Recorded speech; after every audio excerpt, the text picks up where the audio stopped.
تعالوا النهارده ازف لكم خبر جميل جدا وهيسعد ناس كتيره جدا مهتمه انها تاخد شقه في شقق الاسكان، سواء ناس مقدمه بالفعل وعايزه تكمل اجراءاتها او الناس اللي لسه هتقدم جديد وموضوع المرتب بتاعها انه قليل، بتبقى فيه مشكله عشان قيمه القسط اللي بياخدها البنك عند التعاقد. الهيئه العامه للرقابه الماليه اصدرت القرار رقم 191 لسنه 2022، والقرار ده يخص القسط اللي بياخده منك البنك او جهه التمويل في شقق الاسكان او موضوع التمويل العقاري عامة، وهو ده موضوع حلقة النهاردة. فخليك معايا لآخر الفيديو وما تروحش في حتة تانية، وأتمنى اللايك والشير لو بتشوفني على الفيسبوك، والاشتراك في القناة وتفعيل زر الجرس لو أنت على اليوتيوب. هاني الخميسي، كلام في المفيد.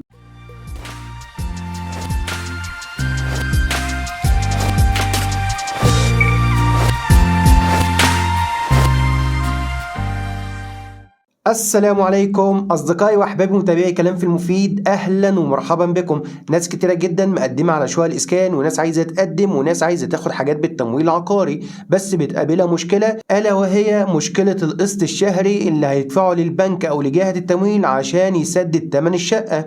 البنك او جهه التمويل بتقول لك ايه؟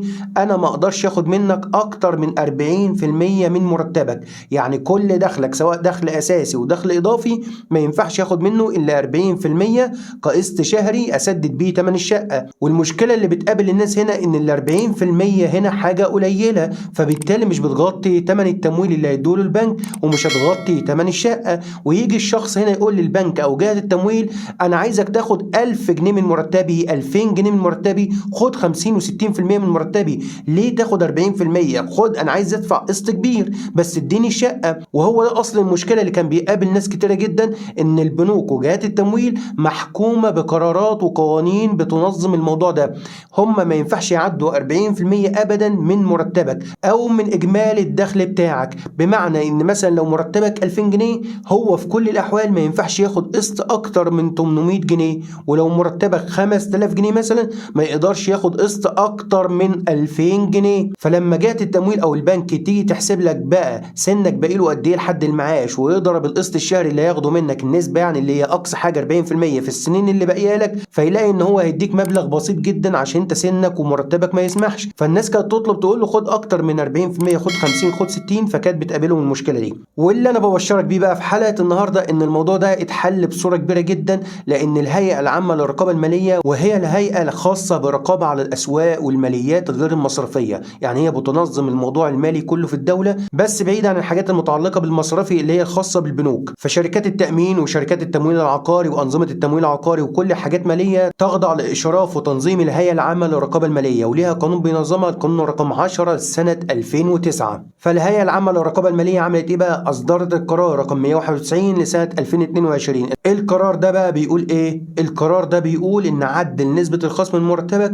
من 40% ل 50%، يعني رفع السقف بتاع الخصم. يعني مثلا انت لو مرتبك 1000 جنيه يقدر ياخد منه 500 جنيه قسط شهري، لو مرتبك 2000 ياخد ال1000، لو مرتبك 5 ياخد 2000 ونص، لو مرتبك 10 ياخد 5000 عادي جدا. وبكده تكون رفعت من 40% ل 50%، وده هيعود بالنفع على ناس كتيره جدا جدا، لان في ناس كتيره فعلا كانت بتحاول تاخد الشقه بس البنك مش قادر ياخد اكتر من 40% ومش قادر يديله تمويل كبير بسبب نسبه الخصم من مرتبه مرتبطه ومحكومه بال 40% اللي بينص عليها القانون. فان شاء الله بقى تلاقي القرار ده متوزع على جهات التمويل والبنوك، وهتلاقي ان في تيسيرات ان شاء الله في موضوع القسط الشهري اللي يتخصم من مرتبك علشان تقدر تاخد شقه بنظام التمويل العقاري، سواء هتاخدها من مشروعات الاسكان او انك هتاخدها خاصه من اي حد بيبيعها وهتقدم عليها بنظام التمويل العقاري الخاص، سواء بقى 3% متناقصه او 8% متناقصه. واكتر ناس هتستفيد من الموضوع ده الناس اللي هي مرتباتها بسيطه فعلا وعايزه تاخد شقه في الاسكان وكانت الامور بتبقى ضيقه عليها.